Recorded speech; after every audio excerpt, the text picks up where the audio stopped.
Hi friends, ஒரு சூப்பரான Cola உருண்டை எப்படி பண்ணுறதுன்னு பார்க்கலாமா? நான் சொல்கிற பொருள்லாம் போட்டு மிக்சியில் ஃபஸ்ட்டு அடிச்சு எடுத்துக்கோங்க. வெங்காயம், இஞ்சி, பூண்டு, பச்சை மிளகா, பட்டை கிராம்பு, ஏலக்காய் பொடி கொஞ்சமாக ஆட் பண்ணிக்கோங்க. சோம்பு கொஞ்சம் ஆட் பண்ணிக்கோங்க. பொட்டுக்கல்ல, தேங்காய்ச்சில் லைட்டாக உப்பு போட்டுக்கோங்க. ரொம்ப உப்பு இதுக்கு ஏற்காது. கலருக்காக கொஞ்சம் மஞ்சள் பொடி, கொஞ்சமாக தண்ணி ஊற்றி அரைச்சி எடுத்துக்கோங்க. தேங்காயில் இருக்க தண்ணியே போதுமானதாக இருக்கும். லாஸ்ட்டாக மட்டன் கறியும் போட்டு இது கூட சேர்த்து நல்லா அரைச்சி எடுத்துக்கோங்க. இதில் போடுற பொட்டுக்கல்ல வந்து கோலா உருண்டை உடையாமல் இருக்கிறதுக்கு ஹெல்ப் பண்ணும் உங்களுக்கு. இது மட்டனில் மட்டும்தான் செய்யணும்னு அவசியம் இல்லை. பீஃபில், சிக்கனில் சேம் ரெசிபி ஃபாலோ பண்ணி கண்டிப்பா செஞ்சு பாருங்க. இந்த மாதிரி கொஞ்சமா ஆயில் போட்டு தவால ஃப்ரை பண்ணி பாருங்க. ரொம்ப சூப்பரா இருக்கும். ரெண்டாவது சாஃப்டா இருக்கும் உங்களுக்கு.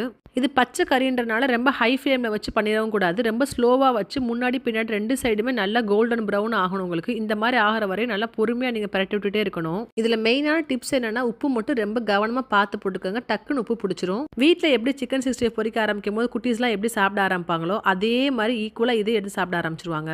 அப்புறம் என்ன, கண்டிப்பா ஒன் டைம் ட்ரை பண்ணி